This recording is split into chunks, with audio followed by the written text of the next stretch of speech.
पूज्य मालिक के चरणों में वंदन। दादी लिखते हैं कि अक्सर ये हमारे जाने बिना ही हो जाता है। हमें पता ही नहीं चलता कि हम इतने खुश क्यों हैं। हम जान ही नहीं पाते कि हम इतना हल्का क्यों महसूस कर रहे हैं। हमारा परिवार, हमारे दोस्त और सहयोगी ये सब देखते हैं। वास्तव में अब उनकी ज़िंदगी में हमारी उपस्थिति भी एक परिवर्तनकारी क्षण बन जाती है। अब हमारा सांस लेना प्रेम, हमारा चलना फिरना प्रेम, हमारा बोलना प्रेम और हमारा जीवन प्रेम बन जाता है। हम बात कह रहे थे कि किस तरह ज्ञान और अनुभव दोनों हमें निराश करते हैं, लेकिन उसमें ध्यान का व्यवहारिक तत्व जोड़ देने से वे अत्यंत उपयोगी बन जाते हैं। बिल्कुल, दादी ने कहा, लेकिन ध्यान पूर्व अर्जित ज्ञान को भी उपयोगी बना देता है।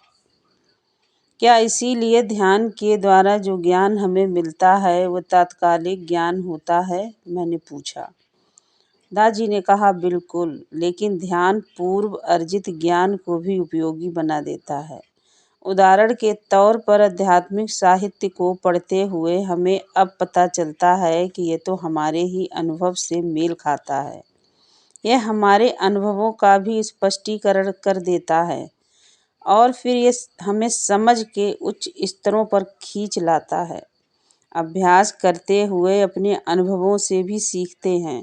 इससे पहले हम अचेतन रूप से ही परिवर्तन का विरोध करते थे और हमारे अनुभव बेकार चले जाते थे, लेकिन वक्त के साथ ध्यान का अभ्यास उस आंतरिक प्रतिरोध को मिटा देता है। एक घोड़े की तरह जो चाबुक की परछाई से ही दौड़ने लगता है। हमारे लिए अब किसी अनुभव की झलक मात्र ही पर्याप्त होती है।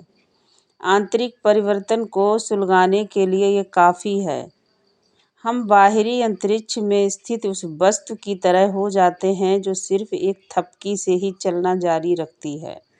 वहाँ कोई प्रतिरोध नहीं होता। हमारे अनुभवों का भी ये वही असर होता है। वे सिर्फ आपको थपथपाते हैं और आप ऊँचे उठने लगते हैं। मैंने पूछा कि हमारे अनुभव वास्तव में हमें क्या बताने का प्रयत्न करते हैं? अनुभव हमारी आंतरिक प्रकृति को प्रतिबिंबित करते हैं। दादी ने कहा कि मिसाल के तौर पर जब मैं क्रोधित होता हूँ तो मेरा अनुभव नकारात्मक होता है। वह क्रोध मुझे उस तरह के अनुभवों से वंचित रखता है जिन्हें मैं चाहता हूँ। जब मुझे ईर्ष्या होती है तो मुझे एक नकारात्मक अनुभव होता है, लेकिन जब मैं प्रेममय और उदार होता हूँ तो यह अनुभव बड़ा सुंदर होता है। कितना सुंदर होता है, यह मेरे प्रेम और मेरी उदारता की सीमा पर निर्भर करता है। मैंने पूछा, तो क्या वे आपको यह बताते हैं कि किस दिशा में चलना है? दादी ने कहा, हाँ जी, वे सूचक हैं। जब मैं ऐसा होऊंगा तो मेरा अनुभव वैसा होगा और जब मैं वैसा होऊंगा तो मेरा अनुभव ऐसा होगा। साथ ही ध्यान के कुछ अभ्यासों से उत्पन्न समझ के कारण मेरा बदलना भी संभव हो जाता है। मैंने कहा कि इसका मतलब यह हुआ कि अनुभव की जो भूमिका हमारे लिए ध्यान करने से पहले थी, उसमें अभी भी कुछ ज़्यादा बदलाव नहीं आया। यह अब भी गधे को हरी घास दिखाकर प्रोत्साहित करने जैसा है। हाँ जी, दादी ने कहा, लेकिन अब अनुभव कारगर हो जाता है क्योंकि अब आपने गधे के अड़ियल स्वभाव को हटा दिया। मतलब हमारा आंतरिक प्रतिरोध? मैंने कहा, हाँ जी, दादी ने कहा, और एक वक्त आता है जब कोई गधा नहीं रह जाता। मुझे एहसास हो जाता है कि वह कारण एक है जो मेरे सभी अनुभवों पर असर डालता है, और वह है कि अपने अहम से निपटने का मेरा तरीका। मेरा अहंकार जितना अधिक होगा उतना ही बदतर मेरा अनुभव भी होगा। जितना अधिक मैं विनम्र और शालीन रहूँगा उतना ही बेहतर मेरा अनुभव भी होगा।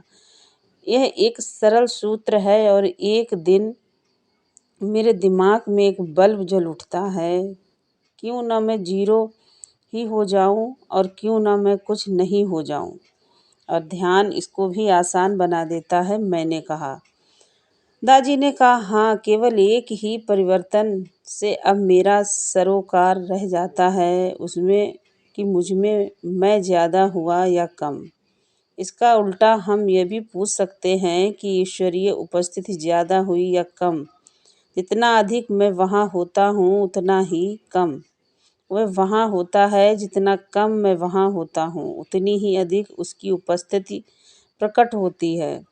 अब यह होने और न होने का सवाल बन जाता है। ओह, तो गधे के गायब हो जाने से आपका यह मतलब था कि मैंने कहा। दादी सहमति प्रकट की। जब मैं परम स्रोत में विलीन हो जाता हूँ तो यह परमानंद है।